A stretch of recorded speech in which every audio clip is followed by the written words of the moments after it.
திராவிட முன்னேற்ற கழகத்தில் இருக்கின்ற பல அமைச்சர்கள் அண்ணா திமுக தான் அங்க போனாங்க, டெப்டேஷன்ல போயிருக்கிறாங்க.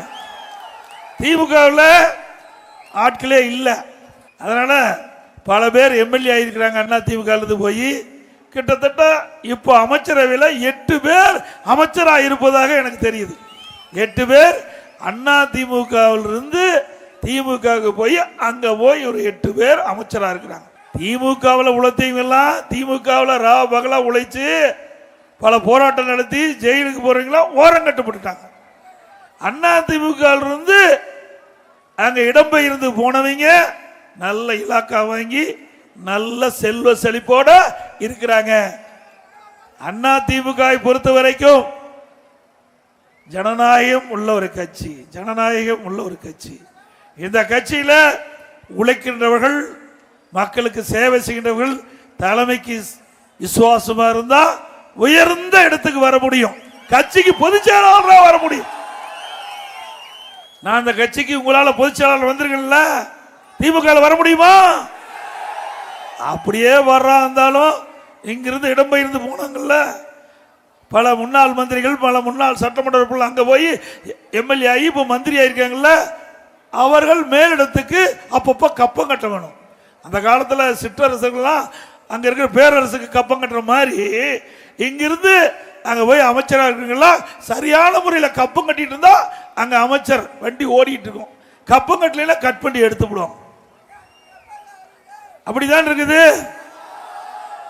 அண்ணா திமுக பொறுத்த வரைக்கும் இந்த கட்சியில் யார் வேணாலும் உழைத்தார், எம்எல்ஏ ஆகலாம், எம்பி ஆகலாம், மந்திரி ஆகலாம், ஏன் முதலமைச்சரே ஆகலாம். அண்ணா திமுகவில் திமுக வர முடியுமா?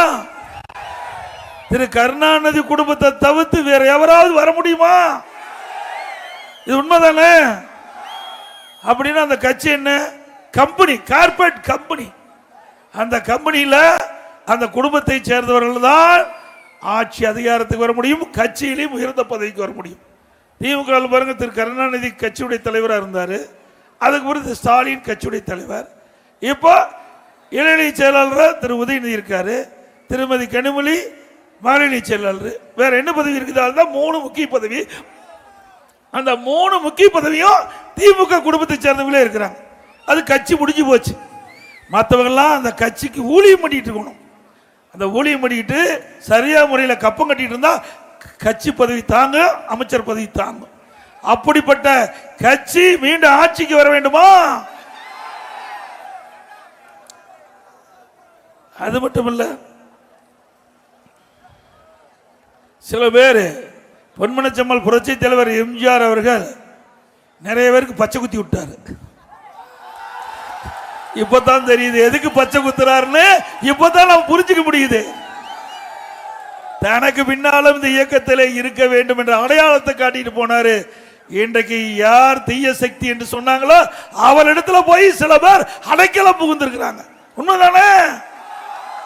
ஆக பொன்மனச்செம்மல் புரட்சி தலைவர் எம்ஜிஆர் அந்த காலத்தில் இதை யோசனை பண்ணியிருக்காரு. அப்படி பச்சை குத்துனா கூட அதையும் மீறி தீய சக்தி திமுகவை வீழ்த்த வேண்டும் என்பதற்குத்தான் அண்ணா திமுக கட்சியை துவக்கினார்.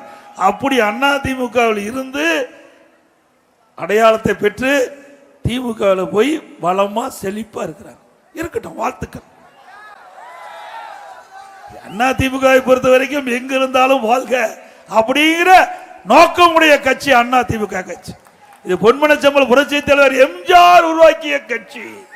இதை புரட்சி தலைவர் அம்மா கட்டி காத்த கட்சி. யாரையும் பழி வாங்குற நோக்கம் அண்ணா திமுக கிடையாது. அப்படி பழி வாங்குற நோக்கம் இருந்தா நான் 4 ஆண்டு முதலமைச்சர் இருந்திருந்தேன். 4 ஆண்டு நான் முதலமைச்சர் இருக்கும்போது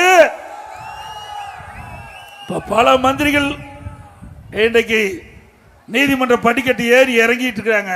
சரியான முறையில் அந்த வழக்கெல்லாம் நடந்திருந்தா இன்னைக்கு பல பேர் இங்க மந்திரியா இருந்திருக்க மாட்டாங்க, வேற ஒரு வரத்தில் பாதுகாப்பா இருந்திருப்பாங்க. அது நீங்களே முடிவு பண்ணி. அதிமுக அந்த நிதி வேலையெல்லாம் செய்யாது. ஏன்னா மக்கள் சேவை செய்யணும். பொன்மனச்செம்மல் புரட்சி தலைவர் எம்ஜிஆர் மக்களுக்கு சேவை செய்வதற்கு தான் அந்த கட்சி துவக்கினாங்க. அதற்காக மக்களால் எனக்கு ஒரு நல்ல வாய்ப்பு கிடைத்து, என்னுடைய கழக நிர்வாகிகளால் எனக்கு ஒரு முதலமைச்சர் வாய்ப்பு கிடைக்கின்ற பொழுது முழுக்க முழுக்க மக்களை சிந்தித்தோம். மக்களுக்கு என்ன தேவை என்பதை சிந்தித்து சிந்தித்து செயலாற்றிய காரணத்தினால 4 ஆண்டு 2 மாத காலம் ஒரு சிறப்பான ஆட்சியை நாட்டு மக்களுக்கு தந்த அரசாங்கம் அதிமுக அரசாங்கம்.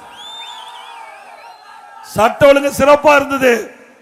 அது மட்டுமல்ல, 2017 நான் முதலமைச்சர் பொறுப்பேற்கின்ற பொழுது கடுமையான வறட்சி, விலைவாசி உயர்ல. அடுத்தது கஜா புயல் தென் மாவட்டங்களில் புரட்டி போட்டு போயிட்டது, டெல்டா மாவட்டத்தில் புரட்டி போட்டு போயிட்டது. அதுக்கு பிறகு கொரோனா. உங்களுக்கு கொரோனால எப்படி இருக்குன்னு தெரியும். ஒரு வருடம் யாரும் வெளியே வர முடியல, இக்கட்டான நிலைமை. அந்த கொரோனா வைரஸ் காட்டுல பரவி அந்த நோய் எப்படி தாக்கும், அது என்ன அறிகுறி, அதுக்கு என்ன ட்ரீட்மெண்ட் தெரியாத காலம். அப்படிப்பட்ட காலகட்டத்தில் கூட திறமையா நிர்வாகம் செய்த அரசாங்கம் அதிமுக அரசாங்கம். இன்னைக்கு தமிழ்நாட்டில் மக்கள் விலை மதிக்க முடியாத உயிரை காப்பாற்றிய அரசாங்கம் அதிமுக அரசாங்கம். இன்னைக்கு அப்படியா இருக்குது. புயலும் இல்லை, வெள்ளமும் இல்லை, கொரோனாவும் இல்லை, வறட்சியும் இல்லை. ஆனா விலைவாசி உயர்ந்து போச்சு. விலைவாசி விண்ணை முட்டுகின்ற அளவுக்கு உயர்ந்து போச்சு. வாங்கும் சக்தியும் மக்கள் இழந்து இன்றைக்கு ஏழை மக்கள் படுகின்ற துன்பம் அளவில்லை. இப்படிப்பட்ட ஆட்சி தொடர வேண்டுமா? அதோட இன்றைக்கு திராவிட முன்னேற்ற கழகம் ஆட்சிக்கு வந்த பிறகு மின் கட்டணம் 67% உயர்த்திட்டாங்க. 67% மின் கட்டண உயர்வு. பீக்கவர் கடையெல்லாம் பீக்கவர் போட்டு அதுக்கு ஒரு ரேட்டு. அப்புறம் கடவரி 150% உயர்த்தியாச்சு. வீட்டு வரி 100% உயர்த்தப்பட்டாங்க. வீட்டு 100 வரி உயர்த்திட்டாங்களா? குடிநீர் வரி உயர்த்திட்டாங்க. போதாதுக்கு குப்பைக்கு வரி போட்டாங்க. குப்பைக்கும் வரி போட்டாங்க. இப்படிப்பட்ட அரசாங்கம் தேவையா? வரி மேல் வரி போட்டு மக்களை வதைக்கின்ற அரசாங்கம் தொடர வேண்டுமா?